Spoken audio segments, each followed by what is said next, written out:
आज Doubtnut app download करें। Doubtnut पर अपने सभी गणित, रसायन विज्ञान, भौतिक विज्ञान और जीव विज्ञान के डाउट्स का करो सफाया।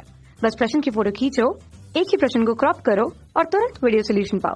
अभी डाउनलोड करें। क्वेश्चन दिया है कि एक समान किसी क्षैतिज केश नली से एक द्रव प्रवाहित हो रहा है जहां नली के सिरों पर दाबांतर का मान p है। तो किस दाब पर नली की त्रिज्या और उसकी लंबाई को अगर हम दुगुनी करें तो प्रवाह वेग भी यहाँ पर दुगुना हो जाएगा, ये पूछा जा रहा है। उस दाब का परिमाण हमें निकालना है। इसके लिए हम कंसीडर करेंगे पहले एक समान क्षैतिज नली हमारे पास है जिसमें एक द्रव इसके लिए हमने लिया एक समान क्षैतिज नली। क्षैतिज नली के दो सिरे, पहला सिरा 1 होता है और दूसरा सिरा 2 होता है। तो उनके बीच जो दाबांतर है अगर हमने P2 ऋण P1 के रूप में प्रस्तुत कर रखा तो इसे क्वेश्चन पे डेल P के रूप में क्वेश्चन में बोला है कि वो P है। ठीक है, ये क्वेश्चन के हिसाब से है। तो इस तरह एक क्षैतिज नली हमारे पास है जिसमें कोई द्रव प्रवाहित हो रहा है। अगर उस द्रव के लिए हम उसकी क्षणता गुणांक के मान की बात करें तो क्षणता गुणांक ईटा है। ठीक है, और अगर जिस सिरे पर, दोनों सिरों पर से जो उनके बीच की दूरी है उसे हम एल के रूप में प्रस्तुत कर देते हैं। ठीक है, स्मॉल एल के रूप में हमने उनके दोनों सिरों के बीच की दूरी मतलब इस एक समान क्षैतिज केश नली के लंबाई को प्रदर्शित कर रखा है। ठीक है, अब यहाँ पर उसकी त्रिज्या को माने तो त्रिज्या को स्मॉल आर से हम प्रस्तुत करेंगे। ठीक है, इसके अलावा लंबाई का मान बोला है जिसे स्मॉल एल के रूप में हमने प्रस्तुत कर रखा।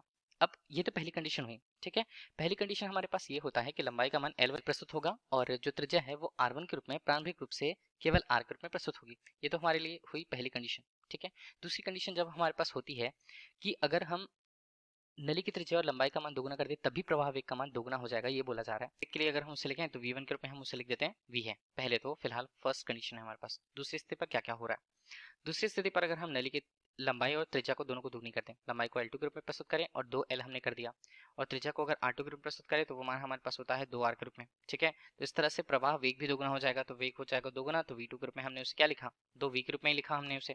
ठीक है, ये हमारे पास इतना हो गया। अब ये हमारे पास थी दूसरी कंडीशन। ठीक है, पहली कंडीशन और दूसरी कंडीशन हो गई। अब इस तरह से अगर हम किसी द्रव को किसी केश नली में बहते हुए द्रव के लिए उसके वेग की बात करें, तब किसी केश नली में बहते हुए द्रव के लिए उसका वेग लिखें तो वो कितना होगा, v बराबर यहाँ पर बनता है p पाई r की घात यहाँ पर बनता है 4। इसके अलावा अगर हम नीचे देखें तो 8 यहाँ पर न्यू l के रूप में इसका मान होगा। ठीक है, न्यू हमें क्षमता गुणांक के मान को प्रदर्शित करेगा। तो इस बीच अगर हम v का मान देखें वो किस पर निर्भर करेगा, वेग तो हमारे पास मिल गया। अब दाब के मान को अगर हम देखें तो p के रूप में इसका मान क्या बनता है। देखिए, सिर्फ पक्षांतरित हमने करा तो यहाँ पर हमने लिखा 8v न्यू l के रूप में और बटे यहाँ पर मान क्या बनेगा, पाई स्मॉल r घात 4 के रूप में। ठीक है, तो अब हम देखें कि p का मान जो दाब है वो किस पर निर्भर कर रहा है। ठीक है, 8 का मान एक नियत राशि, पाई एक नियत राशि है, और न्यू का मान जो क्षमता गुणांक के मान को प्रदर्शित करता है उसी द्रव के लिए उसका मान अपरिवर्तित रहने वाला है।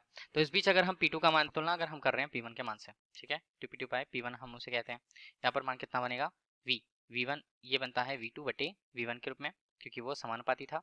L का मान लंबाई जो है वो भी समानुपाती है, इसलिए हम उसे बोलेंगे L2 बटे L1 के रूप में। ठीक है, इतना हुआ। और अगर त्रिज्या हमें देखनी है तो यहाँ पर बनता है R2 यहाँ पर बनेगा और ऊपर बनेगा हमारे पास R1। ठीक है, और उसका घात बन जाता है यहाँ पर 4। ठीक है, ये सारे मान हमें पता है जो दाहिने पक्ष में है। अब P2 बटे P1 का मान देखें तो P2 का मान हमें निकालना है, P1 का मान हमारे पास P है। ठीक, P2 का मान V1 का मान दुगना हो जाता है, वेग दूसरी स्थिति पर हमने डायरेक्टली ले लिया। लंबाई भी दुगनी हो जाती है, 2 हमने ले लिया दूसरी स्थिति पर। त्रिज्या भी यहाँ पर दुगनी है लेकिन हमें लेना होगा 1/2 के रूप में, क्योंकि दूसरी स्थिति यहाँ पर नीचे है, घात 4 बनेगा। ऊपर 2 और 2 के मान बढ़े तो हमारे पास बन जाता है P2 का मान यहाँ पर देखिए घात 4 के रूप में, तो नीचे 1/4, तो P का मान बनता है, P2 का मान हमारे पास बनता है P/4 के रूप में। इसका मतलब ये है कि दूसरी स्थिति पर जो दाब होगा, जब प्रवाह वेग का मान भी दुगना हो, अगर हम केश नली के उसके त्रिज्या को और लंबाई को दुगनी कर दें तब हमें किस दाब पर प्रवाह वेग का मान दुगुना मिलेगा। तो हमें दाब का मान P/4 मतलब पहले की अवस्था का 1/4 हमें करना होगा, या 1/4 भाग हमें करना होगा दाब का, तब हमें ये कंडीशन बराबर मिलेंगी जो क्वेश्चन पे बोला गया है। ठीक है, तो हमारे क्वेश्चन का आंसर कितना हुआ, P/4 प्रारंभिक मान का 1/4 गुना। Thank you. कक्षा 6 से 12वीं से लेकर नीट, IIT, JEE वो एडवांस के लेवल तक 1 करोड़ से ज्यादा छात्रों का भरोसा। आज ही डाउनलोड करें डाउटनेट ऐप या व्हाट्सएप करें अपने सारे डाउट्स 8400 400 400 पर।